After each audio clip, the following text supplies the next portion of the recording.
Hello, CJ Math students, and welcome to your Unit 2 test read aloud. So question number 1 says, which of the following illustrates the concept of absolute value? So which of these following is correctly illustrating the concept of absolute value? Remember, absolute value is the distance from 0, and it's always positive.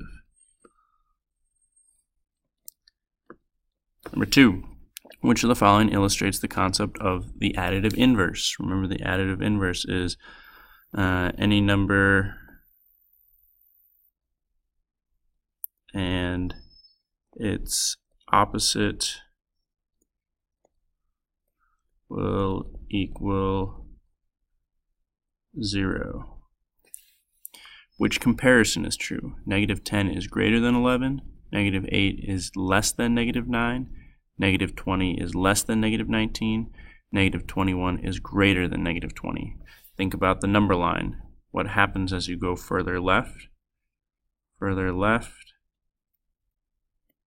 you get smaller.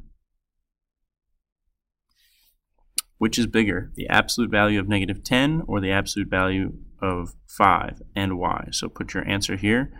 Which one is bigger, the absolute value of negative 10 or the absolute value of 5? And then put your reason why you put your answer there. Number 5, order these values from least, the smallest one, or the furthest left, to greatest, the largest one, or the furthest right. And now, on these ones, you're also going to have to say, what is the absolute value of 11? You're going to have to say, what is the absolute value of negative 6 plus the absolute value of negative 11? You're going to have to say, what is the absolute value of negative 6? And then you're going to have to order them. Number 6, error analysis. A 5th grader recently completed the following problem. 1/5 plus 2/3 equals 3/8. Explain the student's error. So you explain the student's error right there, and then you're actually going to solve the problem right here correctly and put the answer right there. Think about fractions. When you add fractions, what do you need? You can't just simply add these across because they do not have common denominators. Number 7, label the type and solve the following. So your types are either going to be different signs, subtract, keep the sign that has more, or same signs, add, keep. So you're going to label the type here for this problem and then write your answer. Label the type here for this problem and then write your answer. Label the type here for this problem and write your answer. Label the type here for this problem and write your answer. Remember, when you see subtraction, you want to KCC. KCC. On number 8, label the type and solve the following. So different signs negative or same signs positive. So label the type and write your answer. Label the type and write your answer. Label the type, write your answer. Label the type, write your answer. Number 9, a student says the following problem's answer will be positive. Is he correct? Explain why or why not. So you have 1, 2, 3, 4, 5 negatives. Will his answer be positive? Yes or no? Why or why not? A student is concerned that it will be too difficult to find common denominators for the following problem. Should he be worried? What should he do? So first of all, with multiplication, do we even need common denominators? And secondly, what can the student do to make this problem a lot easier instead of multiplying those huge numbers?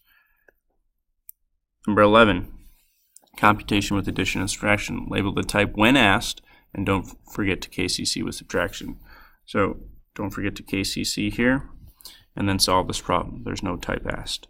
Don't forget to KCC on this one, and then solve this problem. It might help you to use the commutative property of addition to reorganize stuff that's positive and add that together, and stuff that's negative and add that together, and then use different signs subtract. On number 13, don't forget to use KCC, then label the type of problem and solve. Make sure you line up your decimals. Same thing, KCC, then label your type of problem and solve. Your type of problems in these will be DSSM or SSIK. On number 15, don't forget to KCC, and then what do we need to do when there are different signs? We can't just smush them together.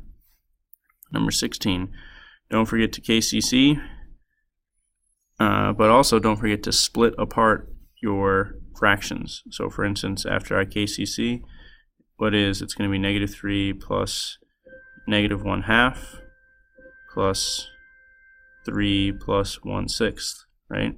And then you might have to find common denominators from there. And number 17, it looks like a very complicated problem. First of all, don't forget to KCC. And then don't forget to use the commutative property to move stuff around. You might want to think about changing 0.5 to a fraction that you know and solving it from there. On number 18, don't forget to KCC. And then again, use the commutative property of addition to move stuff around and solve from there. On number 19, on Monday the temperature was 22 degrees Fahrenheit. On Tuesday the temperature fell by 8 degrees. Then on Wednesday it rose by 7 degrees. So write your addition sentence here. Something plus something plus something equals, and then solve it here. The words fell and rose are key to understanding whether these numbers are negative or positive. Number 20, Michael has 2 cards that sum up to negative 15. If one of the cards is negative 35, then what is the value of the other card? Remember your picture, you're going to want to draw these 3 cards and this sum, and then one of them you don't know, and solve the answer. Section 3, computation with multiplication and division. Label the type when asked. So first you're going to want to circle if this will be positive or negative by counting how many negatives you have. You're going to want to set the type, label the type, DSN or SSP, and then solve it for multiplication. Here again, circle positive or negative by counting how many negatives you have, label the type, DSN or SSP, and then solve it with division. Number 23, remember when you have a whole number, you can make it a fraction by putting over 1. This is nothing but multiplication, so I would initially count up your decimals, say if your answer will be positive or negative.